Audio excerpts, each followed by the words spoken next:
sports. So we're going to talk about Gaelic footy right now. So we thought we'd get 2 or 3 superstars in. Superstars? Absolutely right, mate. Hannah Custance, Kate Fenton and Craig Bevan sitting in the background there, mate. Superstars.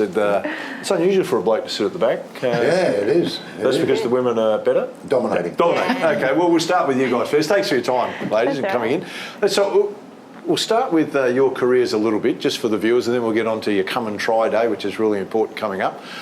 2019, I know you don't want to go back there in a hurry, but there's a couple of really memorable moments for you in it. Not coming second to USA, I know that's not the memorable moment, but getting to play in Croke Park, because everyone in Australia knows about Croke Park because of the Gaelic footy.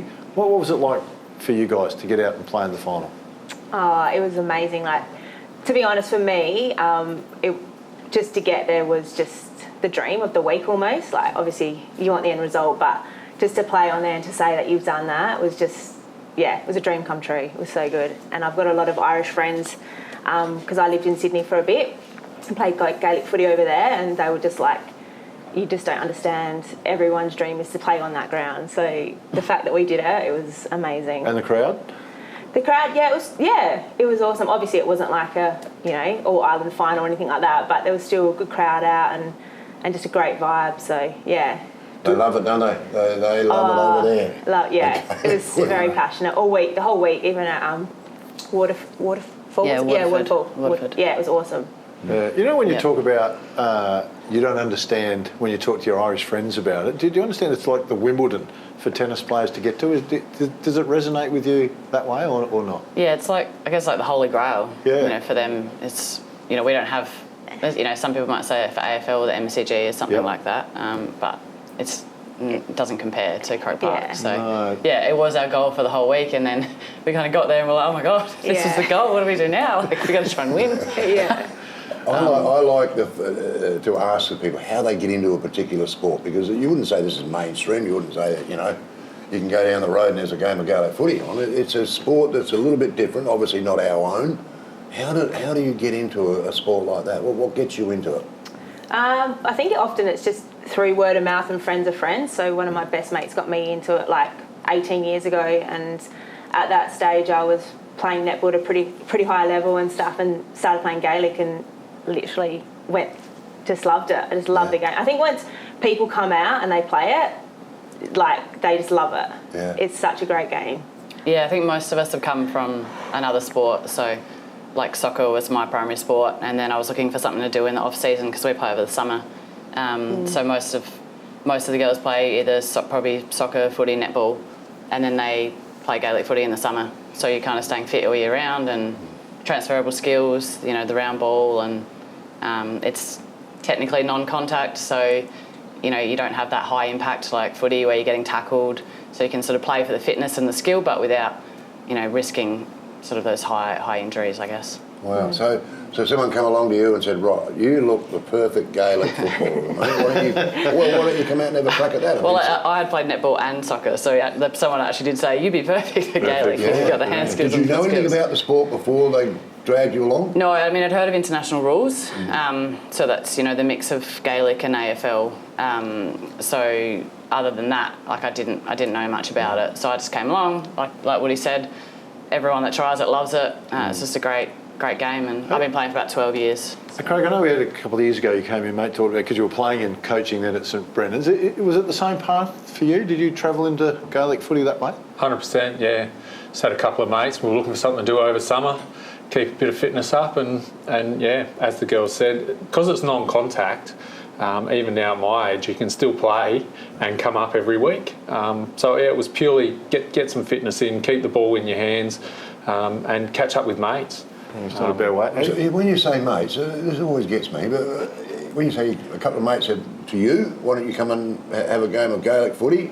Where were you and where was the Gaelic footy? We were literally at Shenanigans Irish Pub in Marion that's been shut down. They had a big sign up there saying, come and try Gaelic, so we're like, let's have a crack. Oh, okay, so your mates didn't play? No. You all went together? Yeah, so we made up a social team and just played on a Wednesday in a social comp, and then from there, some of the like St Brennan's had a team in that as well, and they just sort of came and said, we need some numbers. Do you want to play in the state league? That'll teach you to keep out of pubs.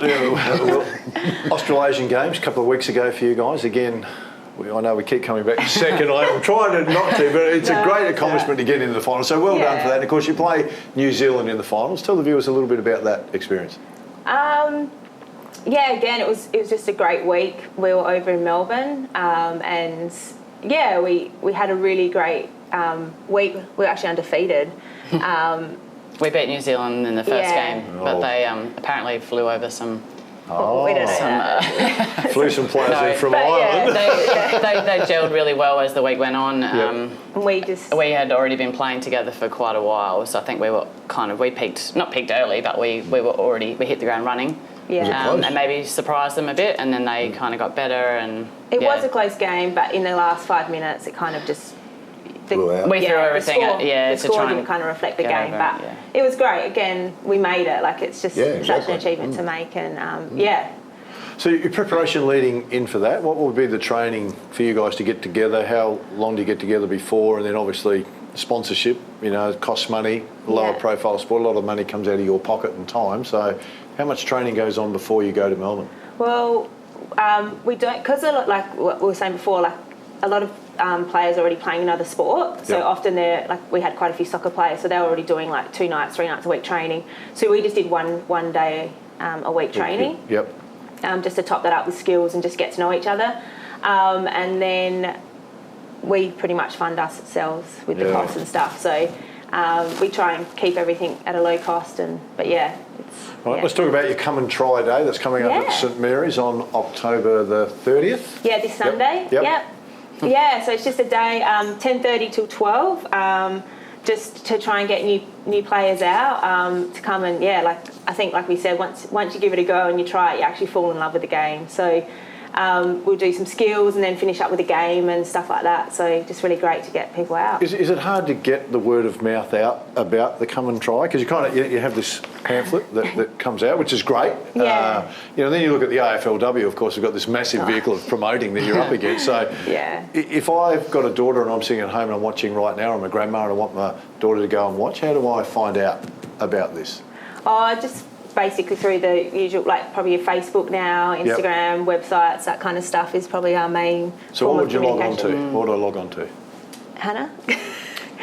it's the Gaelic Football and Hurling Association. So just go on to Gaelic Footy and it'll come up on the website and I'll be able to track the time and the place. South Australian Association page has all the information that you need, and it will point you to our contacts, so you can contact the president of the association, and then any new players will get sort of allocated different clubs, or if you've got a particular interest in a certain club, you can approach that club directly. But the president's happy to take all inquiries and then can. Okay, so it's Sunday the 30th of October, Laura Avenue, St Mary's. Yep, St Mary's Park.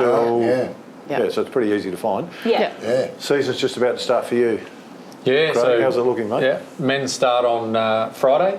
Yep. We've got St Brendan's. We play Western Island, which is the rematch of the grand final from last season. But much like the girls, we're always looking for more players and new young people to come in and keep the competition going. So it's going to be a big week for us. But if anyone's interested in having a go, get on to Facebook and the SA Gaelic and Hurling Association and put your interest in there. And if not, just Google the clubs. So we've got 6 at the moment: St Brendan's, Irish Australians, Nafina, Flinders O'Neill, Onkers and Western Island. Have a look for any of those and get in contact. Just quickly, how many Irish women, would be playing in the competition? In South Australia? In South Australia? Maybe. Well, last season, I don't think... only a couple. 1 or 2, maybe here in SA. But I think this season we've actually got a few more coming out. So if we were in Sydney playing, how many Irish... It's all Irish. All Irish. So we're up against it, aren't we, really? So when I lived in Sydney, there was me and another girl, we were probably the only Aussies. Wow. And their Gaelic over there is like kind of AFLW. Yeah. So you train 2-3 nights a week. There was a squad of 40. Wow. You got selected in.